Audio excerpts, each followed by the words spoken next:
Assalamualaikum warahmatullahi wabarakatuh. Alhamdulillahilladzi arsala rasulahu bil huda wa dinil haq liyudhhirahu 'alad dini kullihi wa kafa billahi syahida. Asyhadu an la ilaha illallah wahdahu la syarika lah iqraran bihi wa tauhida. Wa asyhadu anna Muhammadan 'abduhu wa rasuluhu sallallahu alaihi wa ala alihi wa ashabihi wa sallama tasliman mazida. Qala Allah ta'ala, ya ayyuhalladzina amanu taqullaha haqqa tuqatih wa la tamutunna illa wa antum muslimun. Ya ayyuhan nasu taqu rabbakumul ladzi khalaqakum min nafsin wahidah wa khalaqa minha zawjaha وبث منهما رجالا كثيرا ونساء واتقوا الله الذي تساءلون به والأرحام إن الله كان عليكم رقيبا يا أيها الذين آمنوا اتقوا الله وقولوا قولا سديدا يصلح لكم أعمالكم ويغفر لكم ذنوبكم ومن يطع الله ورسوله فقد فاز فوزا عظيما. فإن أصدق الحديث كتاب الله وخير الهدي هدي محمد صلى الله عليه وسلم وشر الأمور محدثاتها وكل محدثة بدعة وكل بدعة ضلالة وكل ضلالة في النار. معاشر المسلمين rahimani wa rahimakumullah. Segala puji bagi Allah Subhanahu wa taala yang kepadanya kita memuji, kepadanya kita memohon pertolongan, kepadanya kita memohon ampun, dan kepadanya pula kita berlindung dari keburukan jiwa-jiwa kita dan kejelekan amalan-amalan kita. Ketahuilah tidak ada yang dapat memberikan hidayah kepada seorang pun melainkan Allah Subhanahu wa taala yang berhak untuk memberikan hidayah. Hingga apa saja atau siapa saja yang Allah berikan hidayah kepadanya, maka tidak akan ada seorang pun yang dapat menyesatkannya. Begitu juga siapa saja yang Allah biarkan dia tersesat, maka tidak akan ada seorang pun yang dapat memberikan hidayah kepadanya. Artinya, hidayah adalah milik Allah. Dan Allah tidak berikan kepada seluruh hambanya. Allah hanya berikan kepada orang-orang yang Allah kehendaki. Oleh karenanya, manfaatkanlah hidayah yang Allah Subhanahu wa taala berikan untuk meraih banyaknya ketaatan kepada Allah Subhanahu wa taala. Kaum muslimin wal muslimat rahimani wa rahimakumullah. Kembali kita melanjutkan pembahasan kita terkait tentang 40 karakteristik hamba yang dicintai oleh Allah Subhanahu wa taala. Yang sebelumnya kita telah bahaskan karakter yang pertama adalah orang-orang yang bertaubat. Pada kesempatan kali ini kita akan melanjutkan pembahasan kita yaitu berkaitan dengan orang-orang yang mensucikan diri. Orang-orang yang mensucikan diri adalah orang-orang yang dicintai oleh Allah Subhanahu wa taala. Dan ketahuilah, yang dimaksud dengan mensucikan diri bisa bermakna dengan dua makna. Mensucikan diri dari dosa-dosa yang telah dia lakukan. Mensucikan diri dari keyakinan-keyakinan yang diharamkan oleh Allah Subhanahu wa taala. Dan bisa juga bermakna mensucikan diri dari hadas yang besar dan juga hadas yang kecil.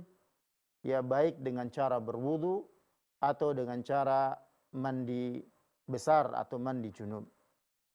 Kaum muslimin rahimani wa rahimakumullah. Allah Subhanahu wa taala berfirman pada ayat yang sama dengan ayat yang kita bahaskan sebelumnya yang berkaitan dengan orang-orang yang bertaubat. Allah berfirman dalam surah Al-Baqarah ayat 222. Di akhir ayat tersebut Allah katakan innallaha yuhibbut tawwabin wa yuhibbul mutatahhirin. Sesungguhnya Allah menyukai orang-orang yang bertaubat dan Allah mencintai orang-orang yang mensucikan diri. Allah sandingkan orang-orang yang bertaubat dan orang-orang yang mensucikan diri. Ini sebagaimana yang kita ungkapkan di awal tadi, bahwa adanya keterkaitan antara mensucikan diri pada batinnya atau mensucikan diri dari perbuatan-perbuatan dosa dan mensucikan diri dengan amalan-amalan yang menghilangkan atau mengangkat atau membersihkan dirinya dari kotoran-kotoran baik hadas besar maupun hadas kecil. Di antara doa Nabi SAW, Nabi mengatakan, Allahumma ati nafsi taqwaha wa zakkiha anta khairu man zakkaha. Ya Allah, berikanlah atau datangkanlah kepada jiwaku ketakwaan dan sucikanlah jiwaku. Engkau adalah yang maha baik atau engkaulah yang terbaik di dalam mensucikan diri. Kaum muslimin rahimani wa rahimakumullah. Sebuah ilmu akan dikatakan sebagai ilmu yang teragung tatkala dia berbicara tentang yang maha agung. Oleh karenanya pembicaraan bagaimana mencapai kepada derajat takwa adalah pembicaraan yang agung, dan di dalamnya terdapat pembicaraan mentauhidkan Allah Subhanahu wa taala. Karena Allah Maha Agung, maka ilmu tauhid adalah ilmu yang teragung. Allah Subhanahu wa taala berfirman tentang orang-orang yang senantiasa mensucikan diri di dalam firman-Nya, fihi rijalu yuhibbuna an yatatahharu wallahu yuhibbul mutahhirin. Di dalamnya ada orang-orang yang ingin mensucikan diri dan Allah menyukai orang-orang yang bersuci.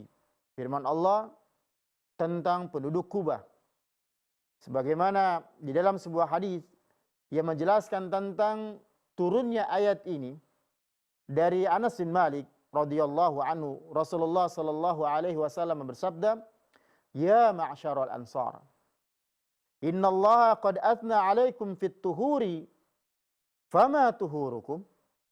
Qalu natawadda'u bis salah wa naghtasilu minal janabah wa nastanji bil ma'. Qala fahuwa dzaka fa'alaikumuhu. Wahai kaum Ansar, sesungguhnya Allah telah memuji kalian dalam hal kebersihan kalian. Apakah sebenarnya kebersihan kalian itu? Kemudian mereka mengatakan, kami berwudu untuk menegakkan salat. Kami mandi karena junub. Dan kami membersihkan kotoran dengan air. Kemudian Rasulullah SAW mengatakan, ya, memang itulah.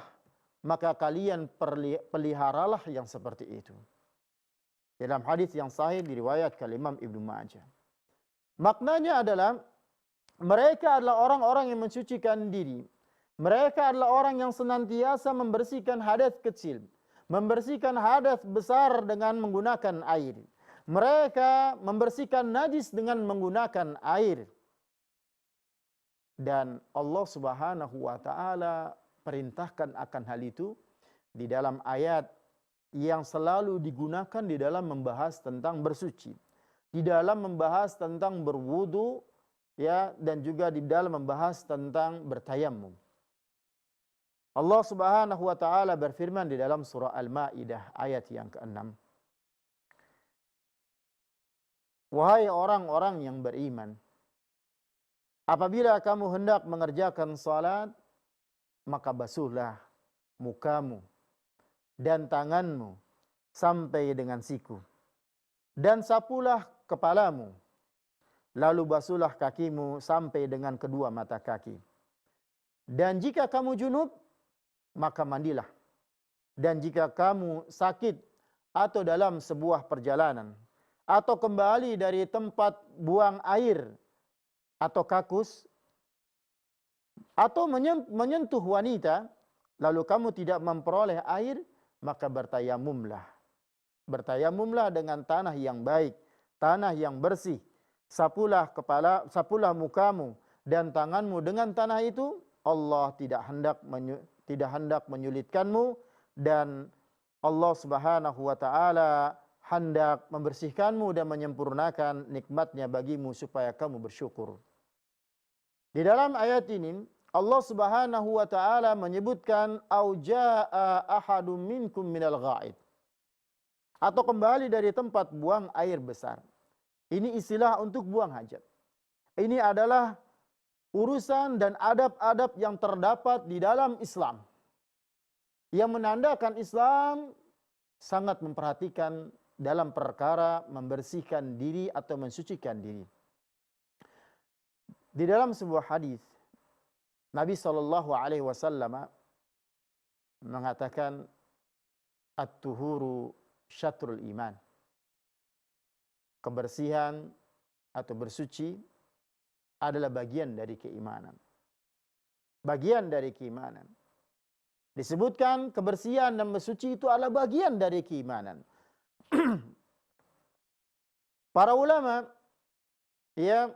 mengatakan bahwasannya bersuci bagian dari keimanan, menandakan bahwasannya perkara keimanan adalah perkara yang terpenting bagi seorang hamba, dan perkara yang lain yang dikaitkan dengan perkara yang terpenting, maka dia juga bagian dari yang penting di dalam kehidupan manusia, terkhususnya bagi seorang mukmin.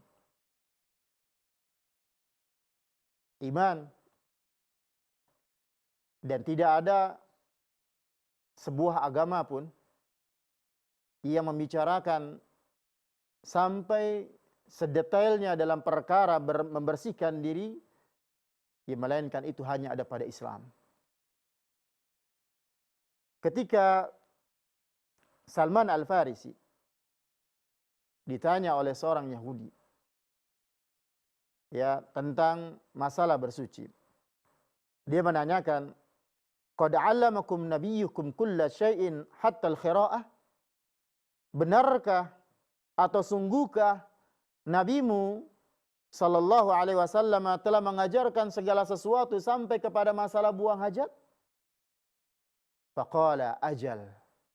Kemudian Salman Al-Farisi mengatakan, iya, tentu. Laqad nahana an nastaqbilal qiblata li ghaitin aw baulin. Sungguh beliau telah melarang kami dari menghadap kiblat, dan jika kami buang air besar dan juga dalam kondisi buang air kecil. Au annastanjiya bil yamin, dan beliau juga melarang kami dengan yaitu cebok dengan menggunakan tangan yang kanan. Au annastanjiya bi aqalli min thalathati ahjar, dan beliau juga melarang kami untuk cebok kurang dari 3 batu. Au annastanjiya bi raji'in au bi'idhamin, atau cebok dengan kotoran hewan atau dengan menggunakan tulang. Dalam hadis yang diriwayatkan oleh Imam Muslim. Ini yang diajarkan di dalam agama Islam menjadikan seorang Yahudi tertegun dengan apa yang ada pada agama Islam. Oleh karenanya, salah satu di antara yang akan kita bahaskan kali ini juga adalah kita ingin mengetahui seperti apakah adab-adab di dalam bersuci, khususnya yang kaitannya dengan buang air besar dan juga buang air kecil. Hadas dari hadas besar dan juga dari hadas kecil. Kaum muslimin rahimani wa rahimakumullah. Bersuci bukanlah perkara yang sepele. Bersuci adalah merupakan perkara yang besar. Perkara yang besar. Pernahkah kita mendengarkan sebuah hadis tentang apa yang dijelaskan oleh Nabi sallallahu alaihi wasallam terhadap orang yang Allah azab di kuburnya? Ketika Nabi sallallahu alaihi wasallam melewati 2 kuburan, Nabi mengatakan, ya amma innahuma la yu'adzabani wa ma yu'adzabani fi kabir. ketahuilah bahwasanya keduanya sungguh sedang disiksa. Dan keduanya disiksa bukan karena masalah dosa besar. Bukan karena masalah perkara yang besar. Amma ahaduma fakana yamshi bin namimah. Adapun salah satu di antara keduanya adalah selalu mengadu domba. Dan maksudkan adalah perkara yang biasa dilakukan oleh banyaknya orang. Wa ammal akharu fakana la yastatiru min bauli. Sedangkan yang lainnya dahulu tidak membersihkan diri dari kencingnya. Betapa banyak kita dapati seseorang yang tatkala dia hendak buang air besar atau dia hendak buang air kecil, dia tidak memperhatikan adab-adab di dalamnya, terkhususnya dalam buang air kecil. Seringkali kita mendapatkan ada orang yang buang air kecil di pinggir jalan, ya tanpa memperhatikan dia akan cebok atau tidak, ya. Kaum muslimin rahimani wa rahimakumullah. Sebagian para ulama mengkaitkan dua azab tadi dengan dua azab yang akan diperoleh pada hari kiamat. Akan diperoleh pada hari kiamat. Di dalam hadis-hadis yang ada dijelaskan, sesungguhnya perkara yang pertama kali akan dihisab adalah salat yang berkaitan dengan hak Allah, yang berkaitan dengan hubungan seorang hamba dengan Allah Subhanahu wa taala. Dan perkara yang pertama kali akan dihisab adalah yang berkaitan dengan darah, qisas. Ya. Maka dua siksaan yang Rasulullah SAW sebutkan dalam hadis yang kita sebutkan tadi, yang berkaitan dengan dua orang yang telah disiksa di kuburnya atau sedang disiksa di kuburnya, ini ada hubungannya dengan dua hal yang pertama kali akan ditegakkan. Bersuci adalah perkara terpenting untuk salat. Jikalau seorang hamba tidak memperhatikan perkara bersuci, bagaimana dia memperhatikan perkara salatnya? An-namimah, mengadu domba, adalah merupakan perkara yang menyebabkan terjadinya qisas. Awal dari terjadi pemukulan, pertengkaran, ya, terjadinya pembunuhan, saling bunuh, salah satu di antara sebabnya adalah adanya adu domba. Maka bersuci adalah perkara yang penting yang harus dibahas bagi seorang mukmin. Kita ingin melihat adab-adab yang berkaitan dengan bersuci. Di antaranya dianjurkan bagi orang yang akan masuki kamar kecil, WC atau toilet, hendaknya dia mengucapkan Bismillahi Allahumma inni a'udzubika minal khubuthi wal khaba'ith. Dengan nama Allah, ya Allah, sesungguhnya aku berlindung kepadamu dari syaitan laki-laki dan dari syaitan perempuan. Dan Nabi SAW menyebutkan faidah seseorang tatkala hendak masuk ke dalam kamar mandi, dia mengucapkan bismillah dan juga doa. Di antaranya adalah satru ma bainal jinni wa aurati bani Adam idza dakhala al-khala an yaqula bismillah. Penutup antara jin dan aurat bani Adam adalah jika dia akan masuk ke dalam kamar kecil atau ke WC, hendaknya dia mengucapkan bismillah. Mengucapkan bismillah.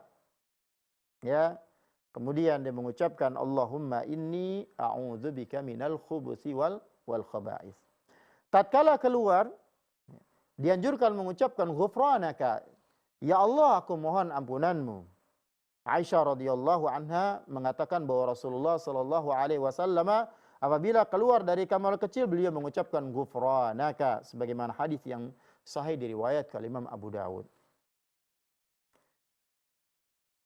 Begitu juga dalam adab bersuci, tatkala masuk ke dalam kamar kecil, mendahulukan kaki yang kiri daripada kaki yang kanan. Dan tatkala keluar, mendahulukan kaki yang kanan. Kenapa? Karena pendahuluan dengan sebelah kanan adalah untuk perkara-perkara yang terdapat kemuliaan di dalamnya. Sedangkan mendahulukan perkara yang kiri atau kaki yang kiri karena di dalamnya ada urusan-urusan yang tidak mulia. Bahkan sebagian ulama mengatakan ada kotoran di dalamnya. Jika tempat yang luas yang kita hendak buang air padanya, maka dianjurkan untuk menjauh agar tidak dapat terlihat. Tidak dapat terlihat. Ya. Dan ini adab. Barang siapa yang mempelajari adab ini, kemudian tatkala dia berada pada keadaan yang mengharuskan dirinya untuk menerapkan adab ini, dan dia teringat dengan pelajaran tentang adab ini, kemudian dia lakukan, mengharapkan pahala di sisi Allah, insya Allah dia berpahala. Ya, dia mendapatkan pahala. Kharajna ma'a Rasulullah sallallahu alaihi wasallam fi safarin. Wa kana Rasulullah sallallahu alaihi wasallam la ya'til baraza hatta yataghayyaba fala yura. Suatu ketika kami keluar bepergian bersama Rasulullah sallallahu alaihi wasallam, dan beliau tidak membuang hajat besar sampai menjauh sehingga tidak dapat terlihat. Dianjurkan agar tidak mengangkat pakaiannya terlebih dahulu, sehingga dekat dengan tempat yang dia tuju untuk buang air. Anna Nabiyya sallallahu alaihi wasallam kana idza arada hajatan la yarfa'u thawbahu hatta yadnuwa minal ard. Bahwasanya Nabi sallallahu alaihi wasallam apabila hendak membuang hajat, beliau tidak mengangkat pakaiannya sehingga dekat dengan tempatnya. Dalam hadis yang sahih diriwayatkan Imam Abu Dawud. Begitu juga tidak boleh menghadap kiblat dan tidak boleh membelakangi kiblat. Idza ataitumul ghaid, kata Nabi, fala tastaqbilul qiblata bighaitin wala baulin, walakin syarriqu aw gharribu. Faqadimna Syam fawajadna marahida qad buniyat qibala al-qibla fakunna nanharifu anha wa nastaghfirullah. Disebutkan oleh Abu Ayyub Al-Ansari radhiyallahu anhu bahwa Rasulullah sallallahu alaihi wasallam bersabda, apabila kalian mendatangi tempat buang hajat, janganlah menghadap kiblat. Baik buang hajatnya adalah buang air besar, buang air kecil, ya, ataupun buang air besar, akan tetapi menghadaplah ke timur atau menghadaplah ke barat. Lalu suatu saat kami, kata Abu Ayyub Al-Ansari, suatu saat kami datang ke Syam dan kami mendapatkan tempat-tempat buang air telah dibangun menghadap ke arah kiblat. Maka kami memiringkan arah dan kami memohon ampunan kepada Allah Subhanahu wa taala. Dalam hadis yang diriwayatkan oleh Imam Bukhari dan Muslim. Ini adab-adab. Ya, namun para ulama bersisi pendapat tentang jikalau buang airnya itu di dalam sebuah bangunan. Ya, dalam sebuah bangunan, karena dalam hadis Abdullah bin Umar radhiyallahu anhuma didapatkan bahwasanya Nabi sallallahu alaihi wasallam melakukan yang berbeda sebagaimana yang Nabi katakan ini. Namun para ulama bersisi dalam memahami hadis itu. Hadisnya sahih. Sebagian ulama mengatakan itu kekhususan bagi Nabi sallallahu alaihi wasallam. Wallahu taala alam bisawab, dan kita berusaha untuk tidak menghadap kiblat dan tidak membelakangi kiblat tatkala buang air kecil maupun buang air besar, baik di dalam sebuah bangunan ataupun di luar sebuah bangunan. Diharamkan juga buang air di jalan yang umum yang dilalui oleh manusia atau di tempat yang digunakan oleh manusia untuk berteduh. Nabi sallallahu alaihi wasallam mengatakan ittaqul la'inaini. Berhati-hatilah kalian terhadap dua hal yang mendatangkan laknat. Wa man la'inani ya Rasulullah? Para sahabat kemudian bertanya, apa yang dimaksud dengan dua hal yang dilaknat wahai Rasulullah? Kemudian Rasulullah mengatakan alladzi yatakhalla fi tariqin nas au dhillihim. Yaitu orang yang buang air di jalan-jalan manusia dan tempat bernaungnya mereka. Banyak yang lalai di dalam memberikan pengajaran secara langsung kepada anak-anaknya, terkhususnya bagi anak yang laki. Ketika anaknya yang lelaki hendak buang air kecil, maka dengan mudahnya sebagian orang tua mengarahkan air kencingnya ke jalan umum yang dilalui oleh manusia. Ini adalah kurang adab. Ini adalah pengajaran yang tidaklah baik. Maka usahakanlah mengajari mereka dengan ajaran yang terbaik sesuai dengan adab Islam, bawa mereka ke tempat yang jauh dari tempat yang menjadi tempat jalannya umumnya manusia, ya, menepi, kemudian atau di tempat yang memang sediakan untuk buang air kecil ataupun buang air besar. Dimakruhkan kencing di tempat mandi. Di dalam sebuah hadis, laqitu rajulan sahiban Nabiy sallallahu alaihi wasallam kama sahibahu Abu Hurairah, qala naha Rasulullah sallallahu alaihi wasallam an yamtashita ahaduna kulla yawmin aw yabula fi mughtasilihi. Aku pernah bertemu seseorang yang pernah bersama Nabi sallallahu alaihi wasallam, sebagaimana Abu Hurairah menyertainya. Ia mengatakan Rasulullah sallallahu alaihi wasallam melarang salah seorang di antara kamu menyisir rambutnya tiap hari atau kencing di tempat mandinya. Di dalam hadis yang diriwayatkan oleh oleh Abu Daud dan juga Imam An-Nasa'i. Dan juga diharamkan untuk buang air kecil di tempat air yang diam, air yang tidak mengalir. Annahu naha an yubala fil ma'ir raqid. Bahwasanya beliau sallallahu alaihi wasallam melarang kencing di air yang diam, di air yang tidak mengalir. Di air yang tidak mengalir, di tempat kolam, ya, kolam renang, tidak boleh kencing di dalamnya, atau di bak mandi. Ikhwatal iman, a'azani Allah wa iyyakum. Apakah diperbolehkan kencing dalam posisi berdiri? Maka dalam hal ini Hudzaifah bin Yaman pernah mengatakan, kuntu ma'an Nabi sallallahu alaihi wasallam fantaha ila subatati qaumin fabala qa'iman fatanahaitu faqala urnuh fadanautu hatta kumtu 'inda aqibaihi fatawadda'a famasaha ala khuffaihi. Suatu saat aku bersama Nabi sallallahu alaihi wasallam. Beliau menuju tempat buang air. Tempat buang air yang biasa digunakan oleh suatu kaum. Lalu beliau kencing dengan posisi berdiri.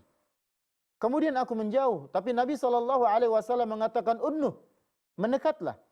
Kemudian aku mendekat sehingga aku berdiri di sampingnya, lalu beliau berwudu dan mengusap kedua khufnya, yaitu sepatu kulit yang digunakan oleh beliau sallallahu alaihi wasallam dalam hadis yang diriwayatkan oleh Imam Bukhari dan juga Imam Muslim.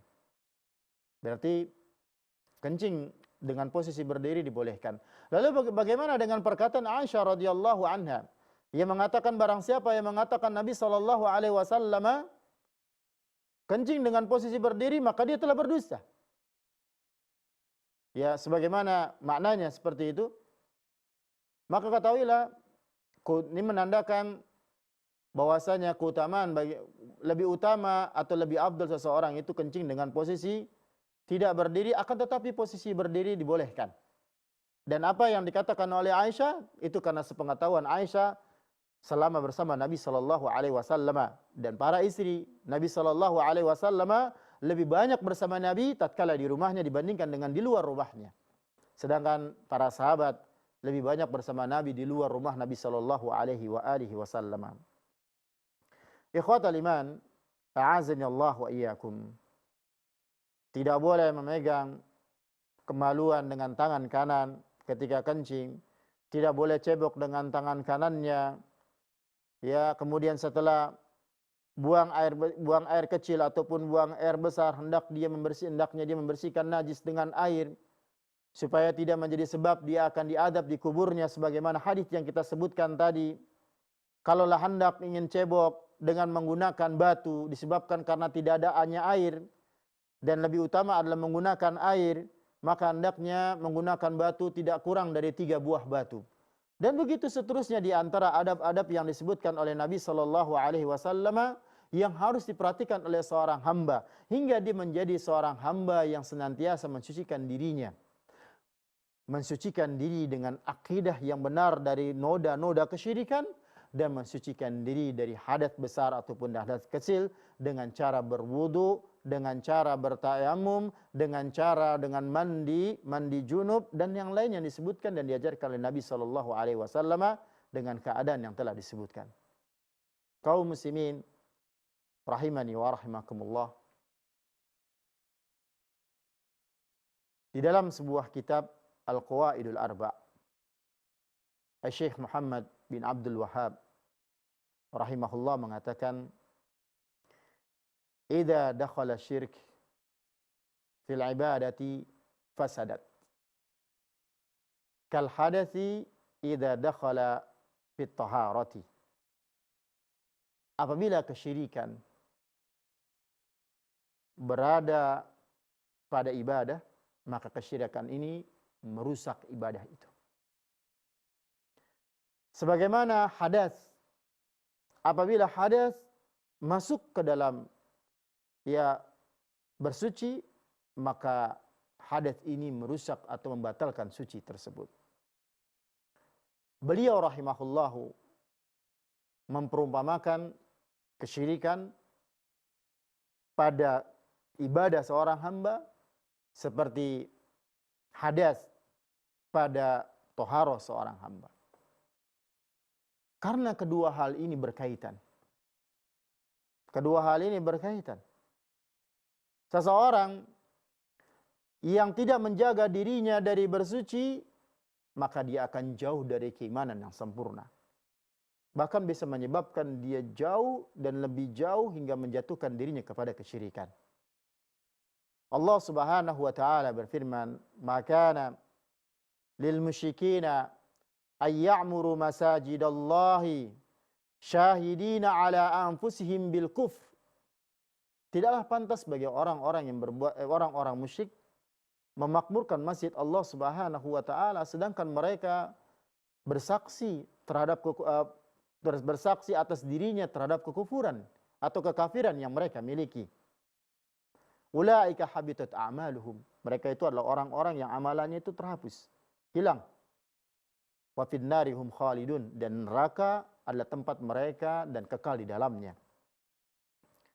Bersuci yang berkaitan dengan hadas, buang air kecil, buang air besar. Begitu juga bersuci dia perhatikan tatkala dia hendak mengerjakan sholat.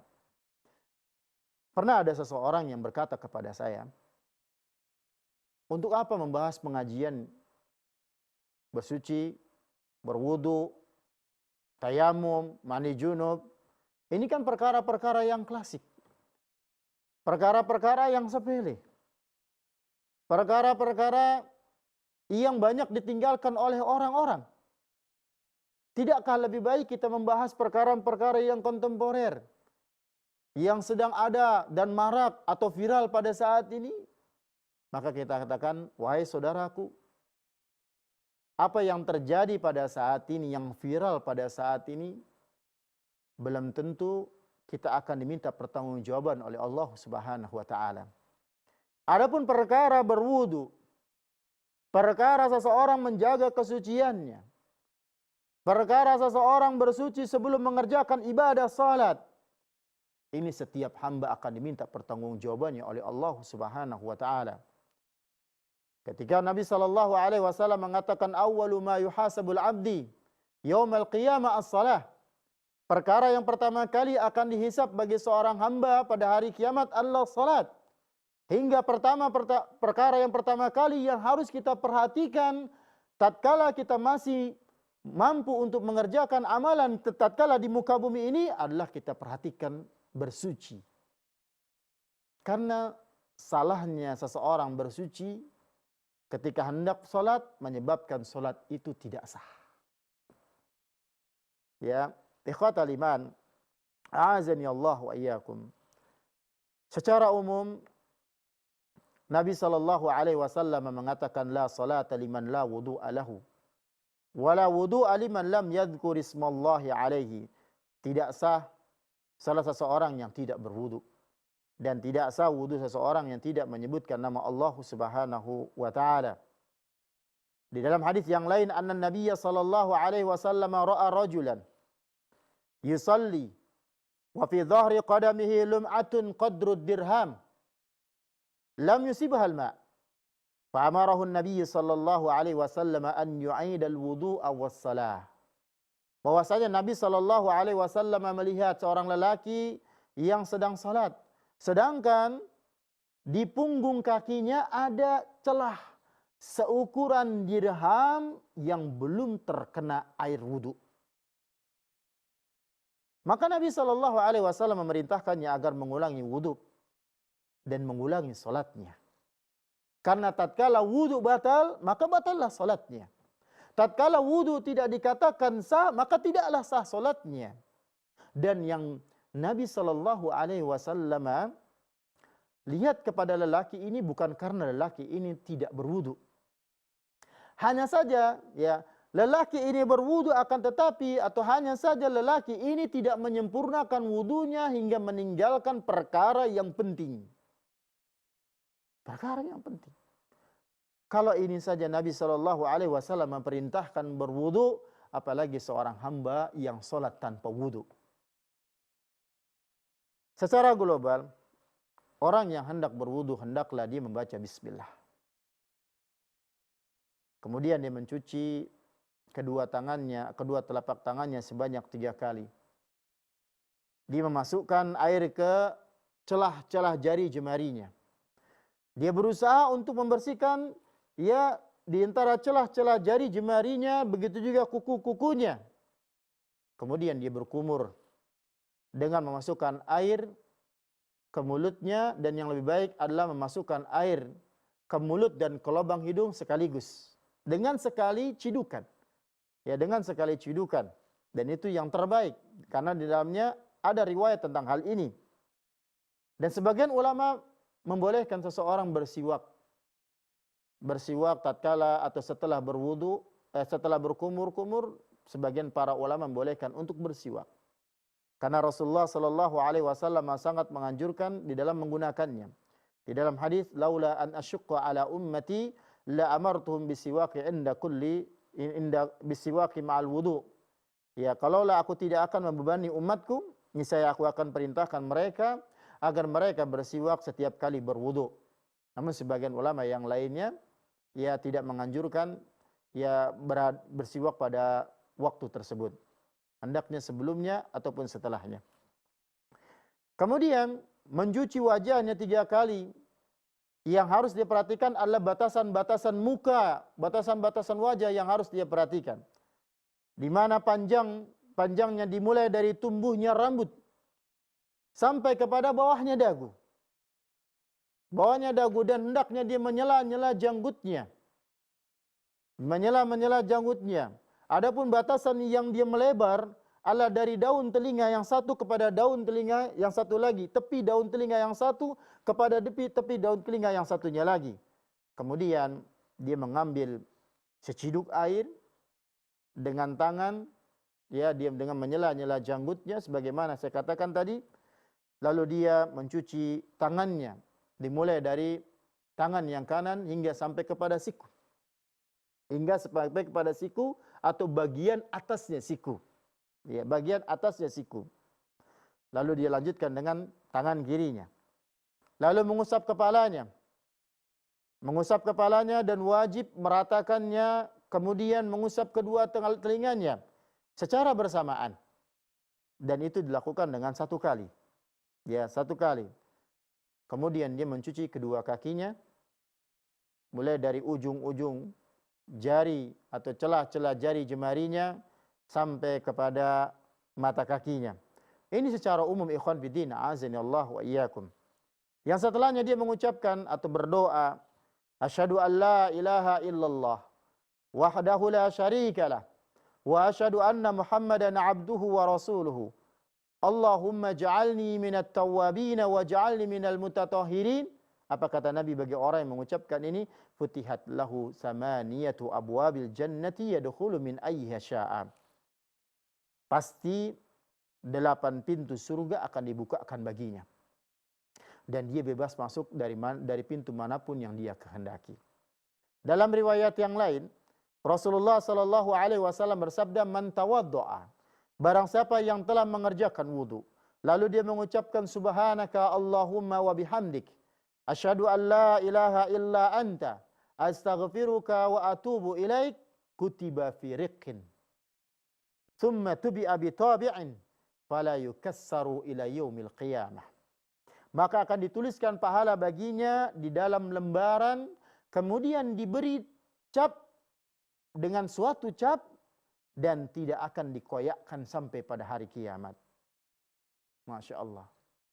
Pahalanya besar ikhwan fiddin, azani Allah wa iyyakum. Dalam kondisi sulit, dalam kondisi senang dan tidak senang, berupayalah untuk yublighul wudu, ya, menyempurnakan wudu yang kita lakukan. Ikhwatal iman, azani Allah wa iyyakum. Ingatkah kita bahwa Nabi sallallahu alaihi wasallam pernah bertanya kepada Bilal. Pernah bertanya kepada Bilal dengan mengatakan, "Ya Bilal, hadithni bi arja amalin amiltahu indaka fil Islam manfaatan." Wahai Bilal, katakanlah kepadaku suatu amalan yang telah kamu kerjakan dalam agama Islam yang lebih banyak engkau harapkan manfaatnya bagimu. Lalu Bilal mengatakan, Bilal mengatakan, "Ma amiltu amalan fil Islam arja indi manfaatan min anni la atatahharu tuhurun. La atatahharu tuhuran taman fi sa'atin min lailin aw wala naharin illa salaitu bidzalika at-tuhuri ma kataballahu li an usalliya." Tidaklah aku berbuat suatu amalan dalam Islam yang lebih banyak. Aku harapkan manfaatnya daripada amalanku yang mana tidaklah aku bersuci dengan sempurna baik di waktu malam maupun di waktu siang, melainkan dengan bersuci itu aku menegakkan salat yang telah ditakdirkan Allah bagiku untuk melakukan salat. Kenapa Nabi sallallahu alaihi wasallam menanyakan Bilal seperti ini? Karena Nabi mengatakan, "Fa inni sami'tul laila khashfa na'laika baina yadayya fil jannah." Ya, karena tadi malam aku mendengar suara kedua sandalmu di hadapanku di dalam surga. Masya Allah, ikhwan fiddin. Keutamaan bagi orang yang senantiasa menjaga dirinya bersuci. Suci dari hadas kecil ataupun hadas besar, dia akan selalu teringat untuk beramal. Dia akan teringat untuk melakukan ketaatan-ketaatan. Mudah baginya untuk melakukan ketaatan ketika dia hendak membaca Al-Quran, maka dia dalam kondisi bersuci, dia tinggal membaca Al-Quran. Tatkala dia hendak untuk melaksanakan salat sunnah mutlak, maka tinggal dia mengerjakan salat sunnah mutlak sebagaimana yang dilakukan oleh Bilal bin Rabah radhiyallahu taala anhu. Kaum muslimin rahimani wa rahimakumullah. Memperhatikan bersuci yang kaitannya dengan buang hajat, memperhatikan bersuci tatkala hendak mengerjakan salat yang kaitannya dengan hadas kecil, yaitu dengan berwudu. Begitu juga yang harus kita perhatikan adalah bersuci yang berkaitan dengan hadas besar, yaitu junub. Di dalam sebuah hadis, Aisyah radhiyallahu anha menggambarkan tentang bagaimana bersucinya Nabi sallallahu alaihi wasallam dari junub dengan mandi. Kana Rasulullah sallallahu alaihi wasallam idza ightasala minal janabah yabda'u fayaghsilu yadayhi thumma yufrighu bi yaminihi ala shimalihi fayaghsilu farjahu thumma yatawadda'u wudu'ahu lis-salah thumma ya'khudul ma' fayudkhila asabi'ahu fi usuli sya'ri hatta idza ra'a an hatta idza ra'a an qad istabra'a hafana ala ra'sihi thalatha hafanat thumma afadha ala sa'iri jasadi thumma ghasala rijlaihi. Rasulullah sallallahu alaihi wasallam, kata Aisyah, apabila mandi karena junub, beliau memulai dengan membasuh kedua tangannya. Kemudian beliau menuangkan air dengan tangan kanannya ke tangan kirinya, lalu membasuhkannya pada kemaluannya. Kemudian beliau berwudu sebagaimana wudu untuk salat. Kemudian beliau mengambil air lagi, lalu beliau memasukkan jari jemarinya ke kepalanya sampai kepada pangkal rambutnya, sehingga tatkala beliau melihat ini sudah merata, maka beliau guyur mengambil air dengan tangannya dan dia tuangkan ke atas kepalanya sebanyak 3 kali. Kemudian beliau ratakan air seluruh ke badannya. Ini adalah amalan, atau ini adalah merupakan cara bersuci mandi dari hadas yang besar yang disebutkan oleh Aisyah radhiyallahu anha. Meskipun ada ketika kita melihat atau tatkala kita melakukan mandi junub tidak sesuai dengan apa yang dilakukan oleh Nabi sallallahu alaihi wasallam dalam urutannya dengan tata caranya, hanya sekedar dengan berniat untuk mengangkat hadas besar kemudian meratakan air ke seluruh tubuh kita, apakah mandi junub ini dianggap sah? Maka jawabannya sah. Karena syarat sahnya mandi junub adalah yang pertama dengan niat, kemudian yang kedua adalah meratakan air pada seluruh tubuhnya. Maka para ulama memberikan penjelasan, ada mandi yang mujzi, yang kalau dia lakukan maka sudah dianggap cukup, tetapi belum dikatakan sempurna. Dan ada yang mandi dikatakan sebagai kamil, sempurna, adalah sesuai dengan apa yang dilakukan oleh Nabi sallallahu alaihi wasallam tersebut. Untuk mengakhiri pembahasan kita pada kesempatan kali ini, ikhwatal iman, a'azani Allah wa iyyakum, senantiasa perhatikan diri kita dalam perkara-perkara yang membuat kotor tubuh kita, membuat kotor hati kita dengan kesyirikan dan dosa yang besar. Begitu juga dengan dosa yang kecil, karena para ulama katakan la saghirata ma'al istimrar wala kabirata ma'al istighfar. Tidak ada sesuatu yang kecil, dia akan terus-menerus dia kecil kalau dilakukan dengan terus-menerus. Artinya, kalau dosa yang kecil dilakukan dengan terus-menerus, maka dia akan menjadi besar. Dan tidak ada sesuatu yang besar, dia terus akan besar kalau dibarengi dengan istighfar. Artinya dosa sebesar apapun, tatkala seorang hamba senantiasa taubat dan kembali kepada Allah, memohon ampunan kepada Allah, maka dosa itu akan mengecil dan dia akan hilang, terhapus dengan kebaikan-kebaikan yang dia lakukan. Jaga diri kita, sucikan diri kita dari dosa-dosa. Begitu juga perhatikan diri kita di dalam bersuci dari hadas yang kecil dan juga dari hadas yang besar sebagai pengamalan perintah yang telah diperintahkan oleh Allah Subhanahu wa taala, yang dijelaskan oleh Rasulnya, dan juga sebagai bentuk kita mencintai Allah Subhanahu wa taala hingga Allah mendatangkan kecintaannya kepada kita semua. Ini yang bisa kita bahas pada kesempatan kali ini, dan insyaallah di pertemuan yang akan datang kita akan membahas kriteria yang lain yang dicintai oleh Allah Subhanahu wa taala. Demikian yang bisa saya sampaikan. Semoga Allah senantiasa memberikan taufik dan hidayah kepada kita semua. Subhanakallahumma bihamdika asyhadu an la ilaha illa anta astaghfiruka wa atubu ilaik. Wassalamualaikum warahmatullahi wabarakatuh.